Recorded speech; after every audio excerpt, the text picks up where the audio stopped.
నమస్కారం uptake jobs కి స్వాగతం. జూన్ 11, 2023 తెలంగాణ రాష్ట్రానికి సంబంధించి ఎవరైతే పోటీ పరీక్షలకు సన్నద్ధమవుతున్న అభ్యర్థులు ఉన్నారో వాళ్ళందరికీ చాలా ముఖ్యమైన తేదీ. ఎందుకనంటే ఆ రోజున టీఎస్పీఎస్సీ గ్రూప్ 1 పరీక్ష ప్రిలిమ్స్ జరిగింది కాబట్టి. మీరు అనొచ్చు, ఎన్నో పరీక్షలు జరుగుతున్నాయి, దాంట్లో ఇదొక పరీక్ష, మీరు ఎందుకు అంత స్పెషల్గా దాని గురించి చెప్తున్నారు అని. వెల్, మామూలుగా ఎగ్జామ్ జరగడం క్యాజువలే, లేదు కామన్ అనే చెప్పచ్చు. కానీ టీఎస్పీఎస్సీ గ్రూప్ 1 పర్టికులర్ కేసులో ఏం జరిగిందో చాలామందికి తెలుసు అనుకుంటున్నాను. ఆల్రెడీ ఎగ్జామ్ లాస్ట్ ఇయరే జరిగింది. ఆ పేపర్ లీక్ అయిందన్న సంగతి తర్వాత తెలిసింది. సో ఆల్రెడీ జరిగిన పేపర్ని రిజల్ట్స్ వచ్చిన తర్వాత రద్దు చేసి, లేదు మేము ఆ ఎగ్జామ్ని మళ్ళీ కండక్ట్ చేస్తామని చెప్పారు. ఇక్కడ మనం గుర్తుంచుకోవాల్సిన విషయం ఏంటంటే, this is something which is quite common with all the government exams. అది ఎస్ఎస్సి బోర్డ్ ఎగ్జామ్స్ అవ్వచ్చు, ఇంటర్ సెకండ్ ఇయర్ అవ్వచ్చు, నీట్ అవ్వచ్చు, ఇలా గ్రూప్ 1 పేపర్ అవ్వచ్చు. And this is not only in the case of Telangana or Andhra Pradesh. మీరు భారతదేశంలో ఎక్కడ చూసుకున్నా సరే, రాజస్థాన్, మధ్యప్రదేశ్, అరుణాచల్ ప్రదేశ్, బీహార్, ఉత్తరప్రదేశ్, తెలంగాణ, ఆంధ్రప్రదేశ్, కర్ణాటక, ఇలా అన్ని ప్రాంతాల్లో కూడా ఏదో ఒక క్వశ్చన్ పేపర్ ఎప్పుడో అప్పుడు లీక్ అవుతూనే ఉంటుంది. In fact if I am not wrong, well some are correct, but if I'm not wrong, Bihar రాష్ట్రంలో ఒక 10th క్లాస్ పేపర్ 8 సార్లు రిలీజ్ అయిందనమాట. అంటే ఎగ్జామ్ జరగక ముందే. అండ్ అది కూడా కొన్నిసార్లు అయితే సోషల్ మీడియాలోనే ఎగ్జామ్ జరిగి ఒక అరగంట ముందే రిలీజ్ అయిపోయింది. So it's quite common. But again ప్రతిసారి అలా జరుగుతుందని లేదు. సో ఈసారి it's one of the rarest phenomenas అనుకోవాలి. బట్ ఏది ఏమైనా సరే చాలామంది అభ్యర్థులు విజయవంతంగా గ్రూప్ 1 ప్రిలిమ్స్కి అపియర్ అయ్యారు. They did their best. వాళ్ళు చేయగలిగింది వాళ్ళు చేశారు. వెల్, ఇప్పుడు వచ్చే పాయింట్ ఏంటంటే, ఎగ్జామ్ జరిగింది. చాలామంది సార్ ఈ ఎగ్జామ్కి ఆన్సర్ చెప్పండి అని అడుగుతూ ఉంటారు. వెల్, ఇన్ఫ్యాక్ట్ చాలామంది మాకు వచ్చి, సార్ మీరు ఇంకా ఎందుకు గ్రూప్ 1 పేపర్కి సంబంధించిన ఎక్స్ప్లెనేషన్ ఇవ్వట్లేదు అని. నేను పర్సనల్గా బిలీవ్ చేసేది ఎప్పుడు ఒకటే, మీరు హీట్ ఆఫ్ ద మూమెంట్లో ఉన్నప్పుడు మీకు ఏది చెప్పినా సరే బ్రెయిన్లోకి ఎక్కేసినట్టే ఉంటుంది, కానీ అది ఎక్కదు. ఉదాహరణకి, ఒకవేళ మిమ్మల్ని వచ్చి ఎవరైనా కొట్టారనుకోండి, మీరు వెంటనే తిరిగి ఏం చేస్తారు? ఆ పర్సన్ని కొట్టడానికి ట్రై చేస్తారు, లేదు ఆ పర్సన్ కొట్టేటప్పుడు తప్పించుకోవడానికి ట్రై చేస్తారు. తప్పితే ఆ పర్సన్ అసలు ఎవరు, ఎందుకు కొడుతున్నాడు, ఇవన్నీ ఎవరు ఆలోచించరు. Because we are in the heat of the moment. Just మీకు అర్థం అవడం కోసం ఎగ్జాంపుల్ చెప్తున్నాను. అలానే ఇప్పుడే ఎగ్జామ్ అయింది, ఎన్నో మిక్చర్ ఆఫ్ ఎమోషన్స్. కొంతమంది హ్యాపీగా ఉంటారు, కొంతమంది బాధలో ఉంటారు, కొంతమంది కన్ఫ్యూజ్డ్ స్టేట్లో ఉంటారు. మేబీ నెక్స్ట్ వీక్ ఇంకా ఎగ్జామ్ ఉందని దానికి ప్రిపేర్ అవ్వాలి అంటారు, ఇంకొకళ్ళు ఇదేనా లాస్ట్ ఛాన్స్ అంటారు. ఇలా వెరైటీ మిక్చర్ ఆఫ్ ఎమోషన్స్లో ఉన్నప్పుడు మీకు అన్నీ కూడా బ్రెయిన్లోకి ఎక్కవు. And that's the reason we are doing a bit late. Rather I won't say late, a delayed లేదా పోస్ట్పోన్ అని చెప్పొచ్చు. సో ఏది ఏమైనా సరే ఇవాళ మనం పాలిటీ సబ్జెక్ట్ని కన్సిడర్ చేద్దాం. సో టీఎస్పీఎస్సీకి సంబంధించి గ్రూప్ 1 ప్రిలిమ్స్ ఎగ్జామ్ ఏదైతే జరిగిందో దాంట్లో పాలిటీ సబ్జెక్ట్కి సంబంధించిన క్వశ్చన్స్ ఏమేమి వచ్చాయి వాటన్నిటిని డిస్కస్ చేస్తూ వాటికి సంబంధించిన డీటెయిల్డ్ అనాలిసిస్ మనం ఈ వీడియోలో చూద్దాం. ఆ క్వశ్చన్కి ఆ ఆప్షన్ ఎందుకు కరెక్ట్ అయింది, బికాస్ కీ ఎక్కడైనా దొరికేస్తుంది. ఓకే, ఆప్షన్ 1 కరెక్ట్, ఓకే ఇది నేను తప్పు పెట్టాను, లేదు ఇది నేను కరెక్ట్ పెట్టాను, 1 మార్కు పోయింది, ఒకటి వచ్చింది, ఓడిపోయింది, ఇలా అందరూ చేసేస్తారు. బట్ ఒక క్వశ్చన్కి అదే ఎందుకు ఆన్సర్ అయింది అనేది మనం ఈ వీడియోలో తెలుసుకుందాం. సో ఇది ఓన్లీ పాలిటీ క్వశ్చన్సే, జాగ్రత్తగా గుర్తుపెట్టుకోండి. ఒక్కొక్క సబ్జెక్ట్ కూడా మెల్లిమెల్లిగా వచ్చేస్తుంది. Stay tune to uptake jobs. First question, కింది వారిలో భారత రాజ్యాంగ నిర్మాణ సభ సభ్యులు ఎవరు? క్వశ్చన్లు ఏమని అడుగుతున్నారంటే, ఇక్కడ కొంతమంది పేర్లు ఇచ్చారు, 1, 2, 3, 4, 5 పేర్లు ఇచ్చారు. వీళ్ళల్లో మన భారతదేశ రాజ్యాంగాన్ని తయారు చేయడం కోసం ఏదైతే రాజ్యాంగ పరిషత్ యొక్క ఏర్పాటు జరిగిందో ఆ సభలో సభ్యులుగా ఉన్న వాళ్ళు ఎవరు అని. Who are the members of the constituent assembly? ఒకసారి ఆ పేర్లను గమనిద్దాం. అమర్జీత్ కౌర్, బేగం ఐజాజ్ రసూల్, హంసా జీవరాజ్ మెహతా, కమలా ముఖర్జీ, రేణుకా రే. ఇక్కడ మనం జాగ్రత్త గమనించాల్సింది ఏంటంటే, రాజ్యాంగ పరిషత్ ఈ రెండిటి గురించి ఎప్పుడు ప్రస్తావన వచ్చినా సరే మనం ఒక విషయం అసలు పట్టించుకోవడమే మానేసాం. ఏంటంటే, ఈ రాజ్యాంగ పరిషత్లో 15 మంది మహిళలు కూడా ఉన్నారు. వాళ్ళలో మనకి కనీసం 5 పేర్లన్నా తెలుసో లేదు. ఒకవేళ 5 పేర్లని తెలిస్తే కనీసం ఓకే ఈ మాత్రమైన జ్ఞానం ఉందనుకోవాలి. తెలియకపోతే అది అమాయకత్వం అయినా అవ్వచ్చు, అంధకారం అయినా అవ్వచ్చు, what ever beat. Because we always talk about the males but we never talk about the females.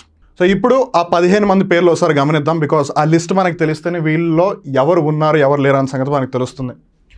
అమ్ము స్వామినాథన్ గారు, దాక్షాయిని వేలాయుధన్ గారు, దుర్గాబాయి దేశ్ముఖ్ గారు, కమలా చౌదరి గారు 4, లీలారాయ్ గారు 5, మాలతీ చౌదరి గారు 6, పూర్ణిమ బెనర్జీ గారు 7, రాజ్ కుమారి అమృత్ కౌర్ గారు 8, సరోజినీ నాయుడు గారు 9, సుచేత కృపలాని గారు 10, అన్నీ మాస్కరేన్ గారు 11, విజయలక్ష్మి పండిట్ గారు 12, బేగం ఐజాజ్ రసూల్ గారు 13, హంసా జీవరాజ్ మెహతా గారు 14, రేణుకారే 15. సో వీళ్ళందరూ కూడా భారత రాజ్యాంగ నిర్మాణ సభ సభ్యులు. సో ఇప్పుడు ఈ విధంగా గమనిస్తే లేని వాళ్ళు ఎవరు? అమర్జీత్ కౌర్ గారు, కమలా ముఖర్జీ గారు. సో ఉన్నవాళ్ళు ఎవరు? BCE. సో BCE ఎక్కడుందో అది కరెక్ట్ ఆన్సర్, BCE. సో అందుకని ఈ క్వశ్చన్కి సంబంధించి option 4 is the right answer. Next question, operation blue స్టార్కి సంబంధించి కింది వాటిని పరిగణించండి. ఆపరేషన్ బ్లూ స్టార్ ఇండియాకి సంబంధించి ఇప్పటివరకు ఇంటర్నల్ సెక్యూరిటీలో జరిపిన అత్యంత పెద్ద మిషన్ అనమాట. ఎనీవేస్ చూద్దాం అక్కడ ఏమున్నాయో. ఇది భారత సైన్యం చేపట్టిన ఒక అతిపెద్ద అంతర్గత భద్రతా mission, India's largest internal security mission. ఇది అవునా కాదా? భారతదేశం చేపట్టిన ఒక అతిపెద్ద అంతర్గత భద్రతా మిషన్. ఎస్, ఇది కరెక్టే. హర్మందిర్ సాహిబ్ కాంప్లెక్స్లో ఆయుధాలను పోగు చేసుకుంటున్న సిక్కు తీవ్రవాదులను తొలగించడం దీని యొక్క లక్ష్యం. ఇది కరెక్టా కాదా? ఎస్, ఇది కూడా కరెక్టే. ఇన్ఫ్యాక్ట్ కొన్నిసార్లు ఈ హర్మందిర్ సాహిబ్ కాంప్లెక్స్ని అకల్ తఖ్త్ కాంప్లెక్స్ అని కూడా పిలుస్తారు, జాగ్రత్తగా గుర్తుపెట్టుకోండి. అలానే ఇక్కడ ఎవరైతే తీవ్రవాది ఆ ఆయుధాలను పోగు చేసుకున్నారో ఆ తీవ్రవాది పేరు జర్నేల్ సింగ్ భింద్రన్వాలా. ఎనీవేస్ ఆ పేరుతో మనకి సంబంధం లేదు, జస్ట్ మీకు ఇన్ఫర్మేషన్ ఇవ్వడం కోసం చెప్తున్నాను. సో ఏది ఏమైనా ఈ సాహిబ్ కాంప్లెక్స్ ఏదైతే ఉందో అక్కడ ఆయుధాలను పోగు చేసుకున్నారు అనమాట. సో ఇది కరెక్టా కాదా? ఇది కూడా కరెక్టే. సో AB కరెక్ట్ స్టేట్మెంట్స్ ప్రస్తుతానికి. ఓకే, థర్డ్ స్టేట్మెంట్ ఏంటిది? ఆపరేషన్ బ్లూ స్టార్ జూలై 1 నుండి జూలై 8, 1985 మధ్య అమృత్సర్లో జరిగింది. ఇది కరెక్టా కాదా? ఇది తప్పు. ఎందుకనంటే ఆపరేషన్ బ్లూ స్టార్ జరిగింది 1985వ సంవత్సరంలో కాదు, 1984వ సంవత్సరంలో, 1984. ఒకవేళ ఈ డేట్స్ పరంగా గమనించిన జూన్ 1 నుంచి జూన్ 10 వరకు, జూన్ 1 టు జూన్ 10, 1984లో జరిగింది ఆపరేషన్ బ్లూ స్టార్. వెరాజ్ ఇక్కడ మంత్ మారిపోయింది, డేట్స్ మారిపోయి, ఇయర్ మారిపోయింది. సో ఇది తప్పు. సో ఏ స్టేట్మెంట్స్ కరెక్ట్, ఏ స్టేట్మెంట్ తప్పు అంటే AB కరెక్ట్, C తప్పు. ఓకే, పై వ్యాఖ్యలలో ఏవి సరైనవి అన్నారు. AB కరెక్ట్ అని అక్కడ ఉంది, A మరియు B మాత్రమే అని ఉంది, AB మరియు C అని ఉంది, B మరియు C అని ఉంది, ఇక్కడ B మాత్రమే అని ఉంది. A కూడా కరెక్టే కాబట్టి ఇది కాదు. ఇక్కడ B మరియు Cలో A లేదు కాబట్టి ఇది కూడా కాదు. ఇక్కడ A మరియు B ఉంది, ఇక్కడ AB మరియు C ఉంది, C తప్పు కాబట్టి ఇది కూడా కాదు. మిగిలిన ఆప్షన్ ఏంటిది? ఇది. అందుకని ఈ క్వశ్చన్కి సంబంధించి this is the right answer. Next question, కింది వాటిలో ఏది భారత సుప్రీంకోర్టు అప్పీలు అధికార పరిధి కాదు? అంటే అప్పీలేట్ జ్యూరిస్డిక్షన్కి సంబంధించి సరైనది కాదు అన్నది ప్రశ్న. వీటిలో ఏది కాదో మనం దాన్ని ఐడెంటిఫై చేయాలి. ఒకసారి ఆప్షన్స్ చూద్దాం.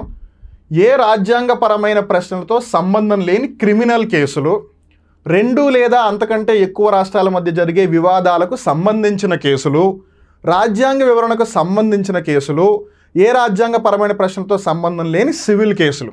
ముందు మనం వీటికి సంబంధించిన ఆర్టికల్స్ ఒకసారి తెలుసుకుని అప్పుడు అది అపీలేట్ జ్యూరిస్డిక్షన్ కిందకి వస్తుందో లేదో అది కూడా తెలుసుకుందాం. రాజ్యాంగ వివరణకు సంబంధించిన కేసులు ఆర్టికల్ 132, 132వ ప్రకరణ కిందకు వస్తాయి. వెరాజ్ ఏ రాజ్యాంగపరమైన ప్రశ్నలతో సంబంధం లేని సివిల్ కేసులు ఆర్టికల్ 133, 133వ ప్రకరణ. ఏ రాజ్యాంగపరమైన ప్రశ్నలతో సంబంధం లేని క్రిమినల్ కేసులు ఆర్టికల్ 134. వెరాజ్ ఇది చూసారా, 2 లేదు అంతకంటే ఎక్కువ రాష్ట్రాల మధ్య జరిగే వివాదాలకు సంబంధించిన కేసులు, ఇది ఆర్టికల్ 131. ఇక్కడ మీరు జాగ్రత్తగా గమనించాల్సింది, క్రిమినల్ కేసులు, ఈ సివిల్ కేసులు, కాన్స్టిట్యూషనల్ మ్యాటర్స్కి సంబంధించినవన్నీ కూడా అప్పీలేట్ జ్యూరిస్డిక్షన్ కిందకు వస్తాయి. ఇంకో 4th కేటగిరీ కూడా ఉంది, విచ్ ఈస్ స్పెషల్ లీవ్. కొన్నిసార్లు దాన్ని స్పెషల్ పిటిషన్ కూడా పిలుస్తారు. ఈ 4 అంశాలకి సంబంధించి సుప్రీంకోర్టు దగ్గర అప్పీలేట్ జ్యూరిస్డిక్షన్ ఉంది. కానీ సుప్రీంకోర్టు యొక్క అసలు అధికార పరిధి అంటే ఒరిజినల్ జ్యూరిస్డిక్షన్లోకి ఈ అంశం వస్తుంది. క్వశ్చన్లో అప్పీలేట్ జ్యూరిస్డిక్షన్లోకి రానిది అని అన్నారు, ఇది ఒరిజినల్ జ్యూరిస్డిక్షన్లోకి వస్తుంది కాబట్టి this is the right answer. ఒక రాష్ట్రానికి ఇంకో రాష్ట్రానికి సంబంధించి ఒకవేళ ఏదైనా సమస్య ఉన్నా, లేదు కొన్ని రాష్ట్రాలు ఇంకొన్ని రాష్ట్రాల మధ్య సమస్య ఉన్నా, కేంద్రానికి ఒక రాష్ట్రానికి మధ్య సమస్య ఉన్నా, కేంద్రానికి కొన్ని రాష్ట్రాల మధ్య సమూహం ఏదైనా ఇష్యూ ఉన్నా, అదంతా కూడా సుప్రీంకోర్టు యొక్క అసలు అధికార పరిధి కిందకి వస్తుంది, ఒరిజినల్ జ్యూరిస్డిక్షన్. అప్పీలేట్ జ్యూరిస్డిక్షన్కి రాదు. బై డిఫాల్ట్ సుప్రీంకోర్టు కేసు అది. మిగతావన్నీ కూడా కింద కోర్టుల నుంచి పైకి రావచ్చు, అంటే హైకోర్ట్స్ నుంచి సుప్రీంకోర్టు దాకా రావచ్చు అనమాట. సో ఆ విధంగా చూస్తే ఈ క్వశ్చన్కి సంబంధించి 2 లేదా అంతకంటే ఎక్కువ రాష్ట్రాల మధ్య జరిగే వివాదాలకు సంబంధించిన కేసులు ఏదైతే ఆర్టికల్ 131 ఉందో that is the right answer, because it doesn't come under appellate jurisdiction, it comes under original jurisdiction. Next question, ఈ కింది వాటిని పరిగణించండి. ఓకే, పరిగణిద్దాం, బట్ ముందు చదవాలి కదా, ఒకసారి చదువుదాం. సామాన్యులకు నష్టం కలిగించే విధంగా సంపద కేంద్రీకరణను నిరోధించడం, అంటే కాన్సన్ట్రేషన్ ఆఫ్ వెల్త్ అనేది కొంతమంది చేతుల్లోనే ఉండకుండా చెయ్యడం. ఓకే, బాల్యం యువతకు దోపిడీ నుండి రక్షణ, అంటే చైల్డ్హుడ్ కానీ ఎవరైతే యంగ్ అడల్ట్స్ ఉన్నారో వాళ్ళ యొక్క ఎక్స్ప్లాయిటేషన్ కాకుండా కాపాడాలి, ప్రొటెక్షన్ చేయాలి. పౌరులందరికీ తగిన జీవనోపాధి మార్గాలు, బెటర్ లైవ్లీహుడ్ ఆపర్చునిటీస్, సమాజపు భౌతిక వనరులను సాధారణ శ్రేయస్సు కొరకు సక్రమంగా పంపిణీ చేయడం. ఓకే, పై అంశాలు వీటిలో భాగం, అంటే ఈ 4 ఆప్షన్స్లో ఇవన్నీ కూడా ఒకటే అంశానికి సంబంధించినవి. ఇక్కడ మనం ముందు ఆప్షన్స్ ఒకసారి గమనిద్దాం. రాజ్యాంగంలోని 5వ షెడ్యూల్. రాజ్యాంగంలోని 5వ షెడ్యూల్ అసలు దేని గురించి ప్రస్తావిస్తుంది?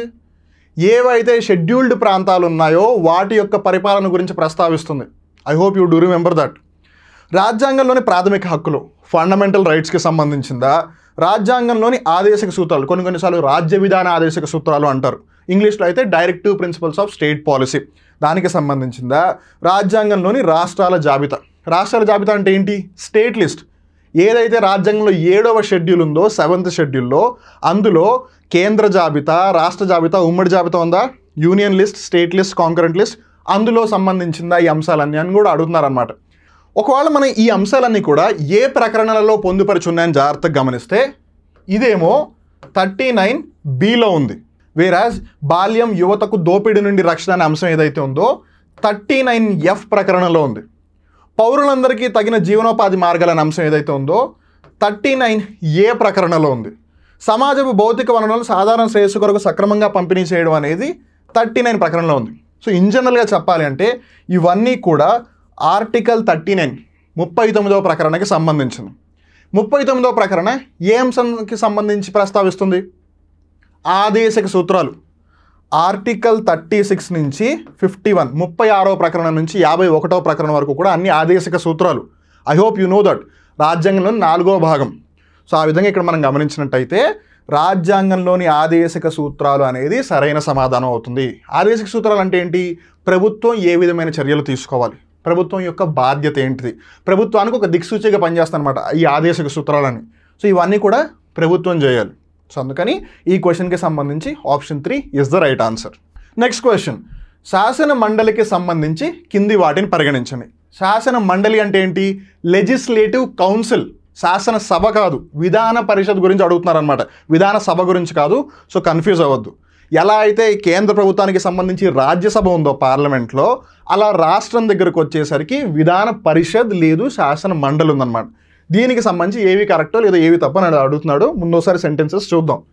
ఫస్ట్ వచ్చి కౌన్సిల్ శాశ్వత సభ, అది ఒక పర్మనెంట్ హౌస్ అని అంటున్నారు. అది పర్మనెంట్ హౌసా? ఎస్, అది ఒక పర్మనెంట్ హౌసే. 3/1 సభ్యులు 2 ఏళ్లలో పదవి విరమణ చేస్తారు. ఇది కూడా కరెక్టేనా? అవును, కరెక్టే. సో వాళ్ళు ప్రతి 2 సంవత్సరాలకు గాను 1/3 మంది రిటైర్ అయిపోతారు. సో ఇది కూడా కరెక్టే, ఫైన్. అలానే వీళ్ళ యొక్క పదవి కాలం ఎంత? 6 సంవత్సరాలు. మామూలుగా విధాన సభ దగ్గరకు వచ్చేసరికి అప్పుడేమవుతుంది, వాళ్ళు 5 సంవత్సరాలు ఉంటారు, వేరాజ్ వీళ్ళు 6 years ఉంటారు. కాబట్టి అది ఆల్టర్నేట్గా వస్తుంటుంది అన్నమాట, ఎవ్రీ 2 years 1/3 పీపుల్ అనేది. శాసన మండలి మొత్తం సభ్యుల సంఖ్యలో 3/1 స్థానిక సంస్థల సభ్యులు ఎన్నుకుంటారు. ఇది కరెక్టా కాదా? స్థానిక సంస్థలు అంటున్నారు అంటే మున్సిపాలిటీలు, జిల్లా బోర్డులు ఏవైతే ఉంటాయో, డిస్ట్రిక్ట్ బోర్డ్స్ ఏవైతే ఉంటాయో వాళ్ళు ఎన్నుకుంటారు. ఇది కరెక్టా కాదా? ఇది అక్షరాల సత్యమే. ఎందుకంటే ఈ శాసన మండలికి సంబంధించి 1/3 ఏమో ఎవరైతే ఎమ్మెల్యేలు ఉన్నారో, శాసనసభ సభ్యులు ఎవరైతే ఉన్నారో వాళ్ళు ఎన్నుకుంటారు. ఇంకో 1/3 వీళ్ళు ఎవరు? ఈ మున్సిపాలిటీ, స్థానిక సంస్థలు ఎవరైతే ఉన్నారో వాళ్ళు ఎన్నుకుంటారు. ఇంకో 1/12 ఏమో ఎలక్టరేట్ ఆఫ్ టీచర్లు ఎవరైతే ఉన్నారో వాళ్ళు ఎన్నుకుంటారు. ఇంకో 1/12 ఏమో గ్రాడ్యుయేటెడ్ ఎవరైతే రిజిస్టర్డ్ మెంబర్స్ ఉన్నారో వాళ్ళు ఎన్నుకుంటారు.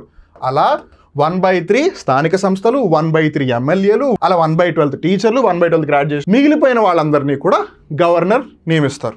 I hope it's clear. So ఇది కరెక్ట్ స్టేట్మెంటా? ఎస్, ఇది కూడా కరెక్ట్ స్టేట్మెంటే. సో ఏ, బి రెండు కూడా కరెక్టే. సి చూద్దాం. రాష్ట్రంలో నివసిస్తున్న 3 సంవత్సరాల స్థాయి పట్టభద్రతో కూడిన ఓటర్ల ద్వారా 12వ వంతు సభ్యులు ఎన్నుకోబడతారు. చెప్పానా?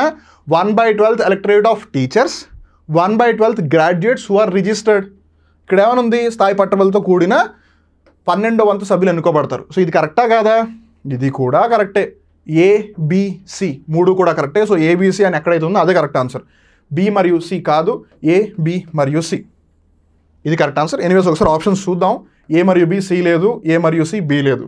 సో ఈ క్వశ్చన్కి సంబంధించి ABC is the right answer. అలానే ఇక్కడ మనం జాగ్రత్త గుర్తుపెట్టుకోవాల్సిన ఒక ఆర్టికల్ కూడా ఉంది, విచ్ ఈస్ ఆర్టికల్ 171. అదేం చెప్తుందంటే ప్రతి రాష్ట్రంలో ఎక్కడైతే శాసన మండలి ఉందో ఆ రాష్ట్ర శాసనసభకి సంబంధించి ఎంతైతే స్ట్రెంత్ ఉందో మొత్తం దాంట్లో 1/3 కన్నా తక్కువ ఉండకూడదు. ఇంతకీ ఆర్టికల్ 171 ఏం చెప్తుంది? ప్రతి రాష్ట్రం యొక్క ఏదైతే శాసనసభ ఉందో ఆ మొత్తం సంఖ్యలో లేదా ఆ మొత్తం బలం యొక్క 1/3 కన్నా ఎక్కువ ఉండకూడదు, లేదు 40 కన్నా తక్కువ ఉండకూడదు అని ఆర్టికల్ 171 చెప్తుంది. ఇది కూడా దీనికి సంబంధించి సో జాగ్రత్తగా గుర్తుపెట్టుకోండి. నెక్స్ట్ క్వశ్చన్, ఈ కింది వారిలో ఎవరు తమ పదవిలో అధికారాలు, విధుల నిర్వహణ, పనితీరుపై ఏ న్యాయస్థానానికి జవాబుదారీగా ఉండరు? అంటే they are not responsible to any of the courts. Supreme court, high court దేనికి కూడా వాళ్ళ బాధ్యత వహించాల్సిన అవసరం లేదు. They are not responsible to any of the courts for performing their duties. అది ప్రశ్న. అలా ఈ నలుగురిలో ఎవరికి ఆ అవకాశం లేదా అధికారం ఉంది అన్నది ప్రశ్న. రాష్ట్రపతి, ప్రధానమంత్రి, న్యాయశాఖ మంత్రి, ఒక రాష్ట్ర గవర్నర్ అంటే స్టేట్ గవర్నర్ అనమాట. ఇక్కడేమో లా మినిస్టర్, ఇక్కడేమో ప్రైమ్ మినిస్టర్, ఇక్కడేమో ప్రెసిడెంట్. వీళ్ళల్లో ఈ ఏదైతే ప్రొవిజన్ ఉందో అది ఎవరికి వర్తిస్తుందని ఇక్కడ మీరు జాగ్రత్తగా గమనించాల్సింది ఏంటంటే 14వ ప్రకరణ. ఇక్కడ 14వ ప్రకరణ ఎందుకు వచ్చిందన్న డౌట్ మీకు ఖచ్చితంగా వస్తుంది. 14వ ప్రకరణ ఏం చెప్తుంది? బేసిక్గా గుర్తుపెట్టుకోవాలి అని అంటే చట్టం ముందు అందరూ సమానులే అని చెప్తుంది. కానీ ఆర్టికల్ 361, అవును మీరు విన్నది నిజమే, ఆర్టికల్ 361 ఏదైతే మన భారత రాజ్యాంగంలోని 19వ భాగంలో ఉందో ఇది దీంట్లో ఉన్న ఒక అంశానికి ఎక్సెప్షన్ ఇచ్చిందనమాట. ఏంటంటే ఆర్టికల్ 14 ప్రకారం అందరూ చట్టం ముందు సమానమే, కానీ ఈ ఆర్టికల్ ప్రకారం ఈ ఆర్టికల్లో ఒక ఎక్సెప్షన్ ఇచ్చింది. అదేంటంటే ప్రెసిడెంట్ అలానే స్టేట్ గవర్నర్ వీళ్ళిద్దరూ కూడా వాళ్ళ యొక్క డ్యూటీస్ని పర్ఫామ్ చేసేటప్పుడు, వాళ్ళ యొక్క విధులను నిర్వహించేటప్పుడు లేదా వాళ్ళ అధికారాలకు సంబంధించి వాళ్ళు ఏ విధమైన నిర్ణయాలు తీసుకుంటున్నారు అనేది ఏ కోర్టులో కూడా లేదు, ఏ న్యాయస్థానానికి కూడా జవాబుదారీగా ఉండాల్సిన అవసరం లేదు అని ఈ ఆర్టికల్ చెప్తుందన్నమాట. సో అందుకని ప్రెసిడెంటు ఒక రాష్ట్ర గవర్నర్, ఏడీకి ఆ అధికారం. సో ఏడీ ఎక్కడుందో చూడండి, ఏబిడి, బి వచ్చేసింది, ఏ మరియు బి, డి లేదు, ఏబిసి, డి లేదు, ఏ మరియు డి. అందుకని option 4 is the right answer. In fact ఈ ఆర్టికల్ ఏదైతే ఉందో 361 దీనికి సంబంధించి ఇంకో ఇంపార్టెంట్ ఫ్యాక్ట్ ఏంటంటే దానికి సంబంధించి కాన్స్టిట్యూషన్లో ఏదైతే పేర్కొనబడిందో అక్కడ president or state governor while exercising their duties or powers they are not responsible to any of the court అని ఉంది. కానీ ఆ ప్రెసిడెంట్, రాష్ట్ర గవర్నర్ అనే పేర్ల పక్కన రాజ్ ప్రముఖ్ అని కూడా ఒకటి రాసి ఉంటుంది. సో దాన్ని కూడా జాగ్రత్తగా గుర్తుపెట్టుకోండి. నెక్స్ట్ క్వశ్చన్, వ్యక్తి నిర్బంధ చట్టబద్ధతకు సవాలు ఎదురైనప్పుడు. ఇక్కడ వ్యక్తి నిర్బంధ చట్టబద్ధత అంటే ఏంటి? When there is a challenge to the legality of detention. అంటే ఎవరో ఏదో తప్పు చేస్తారని చెప్పి మీరు ఒకరిని పట్టుకొచ్చేశారు, మీరు వాళ్ళని నిర్బంధించారు, మీ కస్టడీలో ఉన్నారు వాళ్ళు. దానికి సంబంధించి ఒకవేళ ఏదైనా లీగాలిటీ ప్రకారంగా ఛాలెంజ్ వస్తే అప్పుడు ఏం చేస్తారు, లేదు దానికి సంబంధించింది ఏంటి అనేది ఇక్కడ ఉందన్నమాట. రిట్ ఆఫ్ కోవారంటో దాఖలు చేయబడుతుంది, రిట్ ఆఫ్ సెర్ష్యూరరీ దాఖలు చేయబడుతుంది, రిట్ ఆఫ్ హేబియస్ కార్పస్ దాఖలు చేయబడుతుంది, రిట్ ఆఫ్ మ్యాండమస్ దాఖలు చేయబడుతుంది. ఒక పర్సన్ మీ కస్టడీలో ఉన్నారు, మీరు నిర్బంధించారు, దానికి సంబంధించి ఏ రిట్ దాఖలు చేయబడుతుంది అని అంటే రిట్ ఆఫ్ హేబియస్ కార్పస్. వాళ్ళని అరెస్ట్ చేసినప్పుడు వెంటనే వాళ్ళు ఒక కోర్టు దగ్గర కానీ జిల్లా మెజిస్ట్రేట్ ముందు కానీ వాళ్ళని హాజరుపరిచి తీరాలి. When there is a challenge to the legality of detention, వ్యక్తి నిర్బంధ చట్టబద్ధతకు సవాలు ఎదురైనప్పుడు హేబియస్ కార్పస్ రిట్ని దాఖలు చేయాల్సి ఉంటుంది. సో అందుకని ఈ ప్రశ్నకి సంబంధించి option 3 is the right answer. దీనికి సంబంధించి ఒక ఆర్టికల్ కూడా ఉంది. ఏంటిది? ఆర్టికల్ 22. ఇది ఒక ప్రాథమిక హక్కు, ఇట్స్ అ ఫండమెంటల్ రైట్. ఇంతకీ ఆర్టికల్ 22 ఏమని చెప్తుంది? Protection against arrest and detention in certain cases. కొన్ని పరిస్థితులలో అరెస్ట్ చేసినా, డిటెన్షన్ చేసినా వాళ్ళ నుంచి రక్షణ కల్పించడం, లేదు ఆ పరిస్థితి నుంచి రక్షణ కల్పించడం. Protection against arrest and detention in certain cases. In fact very interesting thing ఏంటంటే ఇదే అంశానికి సంబంధించి ఇంకో చోట ఈ రూపన్ ప్రిలిమ్స్లో ఇంకో క్వశ్చన్ అడిగారు. Will get to know about that.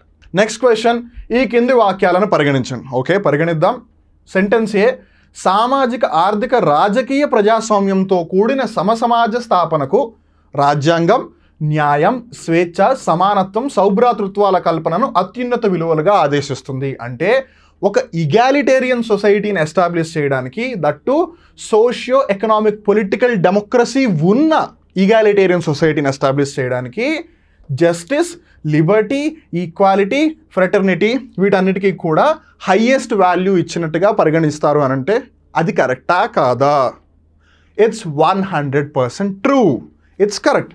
Okay, second statement ఏంటి?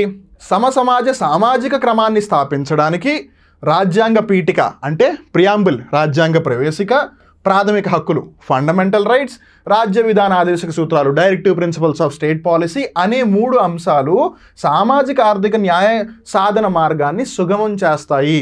ఎలా? ఇప్పుడు ఫండమెంటల్ రైట్స్ ఉన్నాయి, అవి పొలిటికల్ జస్టిస్ని ఇది చేస్తున్నాయి అనమాట. అలానే ఆదేశిక సూత్రాలు ఉన్నాయి, అవి ఏం చేస్తుంది? గవర్నమెంట్ తన యొక్క బాధ్యత ఏదైతే ఉందో అది నిర్వర్తించేలా చేస్తుంది. గవర్నమెంట్ తన బాధ్యత నిర్వర్తిస్తే అప్పుడు సోషియో ఎకనామిక్ డెవలప్మెంట్ జరుగుతుంది కదా. సో ఆ లెక్కను చూసుకుంటే సామాజిక ఆర్థిక ప్రగతి జరుగుతుంది కదా. సో ఆ 3 ఏవైతే ఉన్నాయో అవన్నీ కూడా దీన్ని ఈగాలిటేరియన్ సొసైటీ ఏదైతే సమసమాజ స్థాపన ఉందో దానికి ఫీజిబుల్ అయ్యేలా చేస్తుందా లేదా అని. చేస్తుందా లేదా? ఖచ్చితంగా చేస్తుంది. సో ఏ, బి 2 కూడా కరెక్ట్ స్టేట్మెంట్సే. కానీ ఇంతకీ క్వశ్చన్లు ఏమడుతుండో ఒకసారి చూద్దాం. పై వ్యాఖ్యలలో ఏవి సరైనవి, ఏవి కరెక్ట్ అంటున్నారు.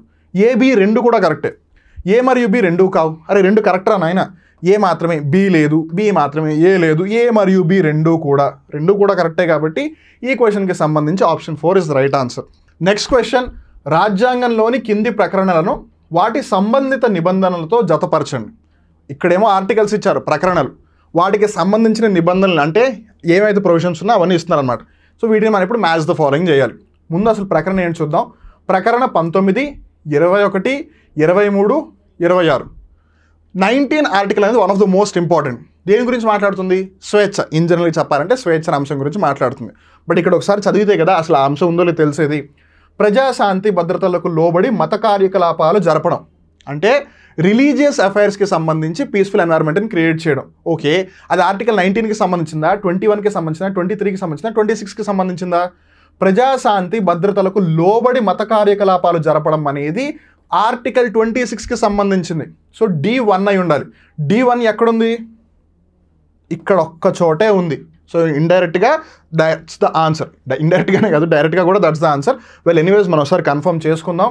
మానవ అక్రమ రవాణా, బలవంతపు వెట్టి చాకిరీ నిషేధం, హ్యూమన్ ట్రాఫికింగ్ని ప్రొహిబిట్ చేయడం లేదు ప్రివెంట్ చేయడం దాన్ని. సో ఈ మానవ అక్రమ రవాణా ఏ ఆర్టికల్లో ప్రస్తావించబడింది? ఆర్టికల్ 23. ఇక్కడ ఉందా? ఉంది. అంటే C2 అయి ఉండాలి. C2 అయిందా? అయింది. నెక్స్ట్ ఏంటిది? వాక్ స్వాతంత్ర్యం మొదలైన వాటికి సంబంధించిన కొన్ని హక్కులు, ఫ్రీడమ్ ఆఫ్ స్పీచ్కి సంబంధించింది. మనం ఇందాక అనుకున్నాం కదా ఆర్టికల్ 19 స్వేచ్ఛ, ఫ్రీడమ్ అని. ఇది ఆర్టికల్ 19 కిందకు వస్తుందా? ఖచ్చితంగా వస్తుంది. సో A3 ఉందా? ఉంది. నెక్స్ట్ ఏంటిది? ఇక్కడ B5 అని ఉంది. సో మనం 4 కూడా ఒకసారి కన్సిడర్ చేద్దాము. బట్ B5 ఏంటిది? వ్యక్తి స్వేచ్ఛ, జీవించే హక్కుల రక్షణ, right to life and Liberty అన్నమాట. సో ఇది ఏ అంశానికి సంబంధించింది లేదు ఏ ఆర్టికల్కి సంబంధించింది? ఆర్టికల్ 21. ఆర్టికల్ 21 ఇక్కడ Bలోనే ఉందా? ఉంది. కరెక్టే. ఇప్పుడు మిగిలింది ఏంటిది? 3, 5, 2, 1 వచ్చింది. బట్ 4 రాలేదు కదా. 4 దేనికి సంబంధించింది అది కూడా మనం తెలుసుకుందాం. కొన్ని సందర్భాలలో అరెస్టు మరియు నిర్బంధం నుండి రక్షణ.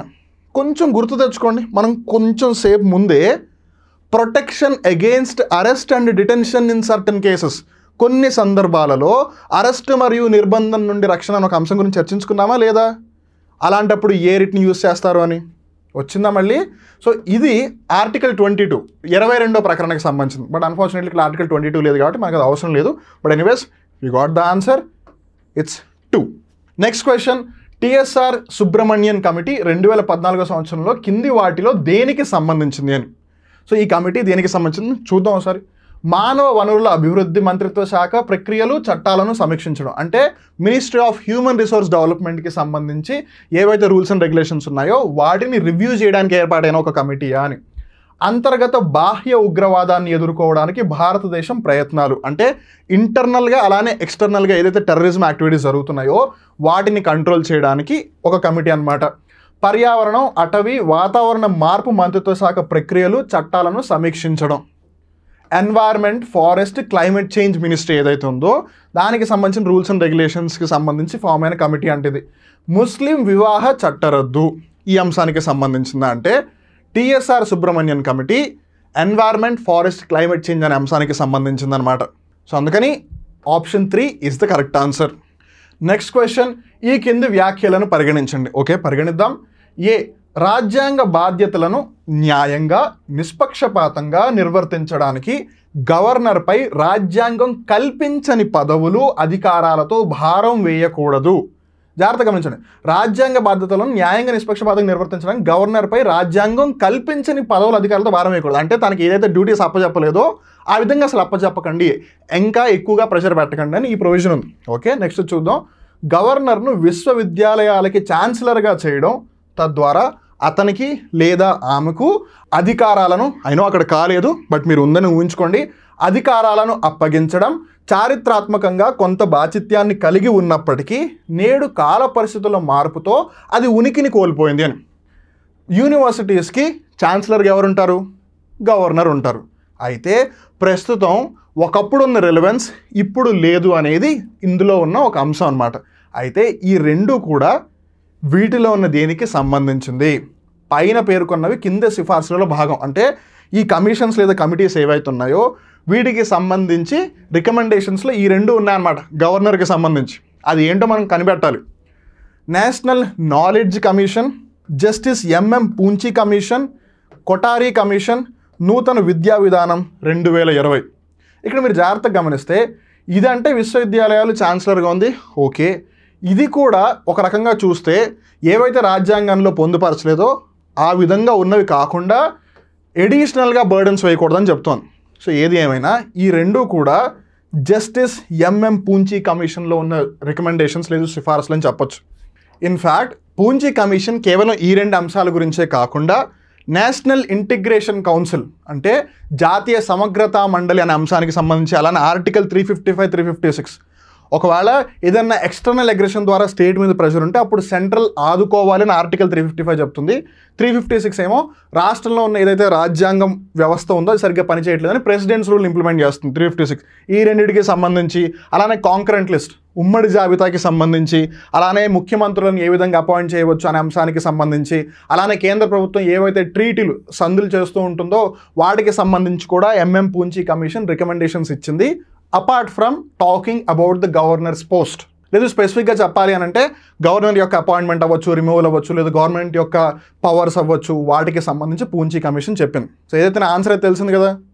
అలానే ఇక్కడ మనం తెలుసుకోవాల్సిన ఇంకో రెండు ముఖ్యమైన విషయాలు ఉన్నాయి. ఒకటి ఈ కొఠారి కమిషన్.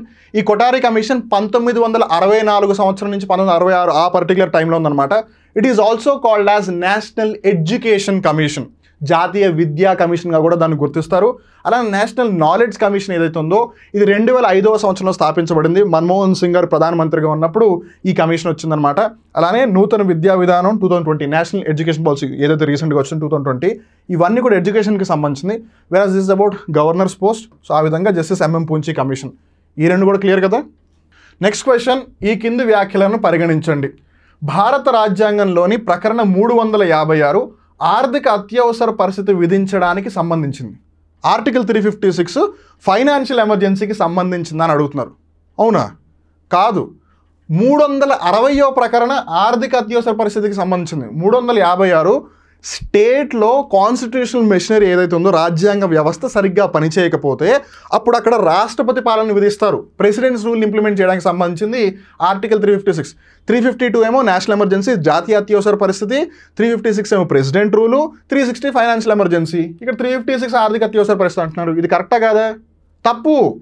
ఓకే, బి ఏంటిది? ఆర్థిక అత్యవసర పరిస్థితిని ప్రకటించిన సమయంలో కేంద్ర రాష్ట్రాల మధ్య పన్నుల విభజనకు సంబంధించిన నిబంధనలను రాష్ట్రపతి నిలిపివేయవచ్చును. ఇక్కడ ఏమంటున్నారు? ఆర్థిక అత్యవసర పరిస్థితి అంటున్నారు, నేషనల్ ఎమర్జెన్సీ కాదు. అలాంటప్పుడు రాష్ట్రపతి నిలిపివేయచ్చునా? లేదు.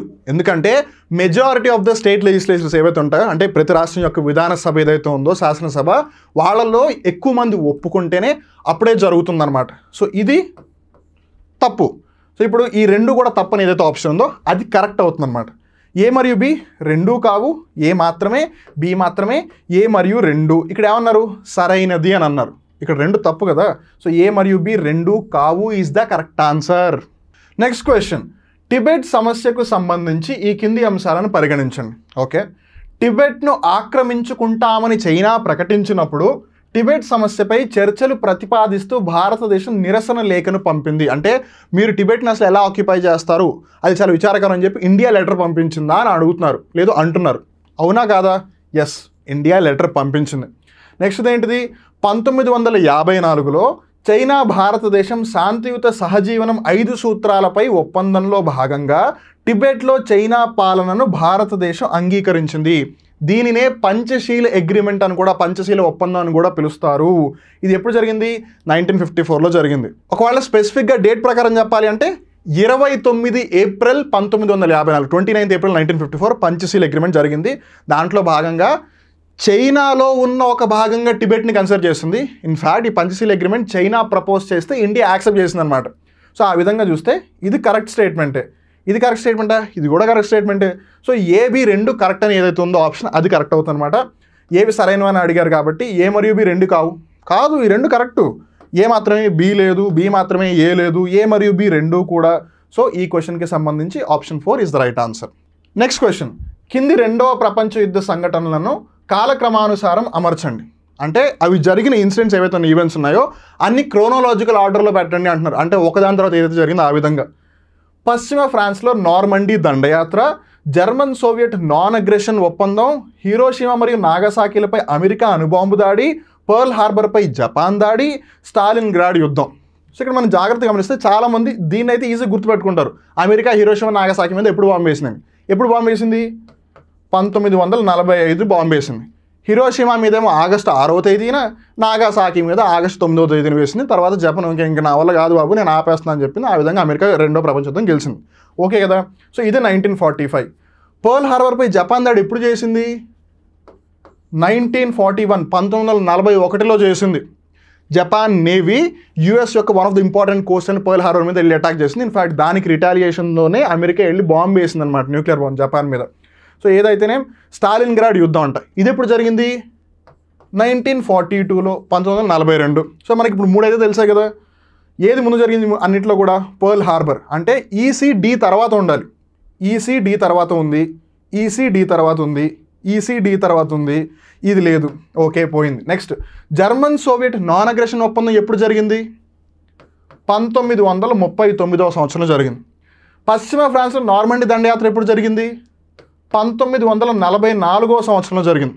సో ఇప్పుడు అన్నిటికంటే ముందు ఏంటిది? 1942, 41, 45, 39, 44.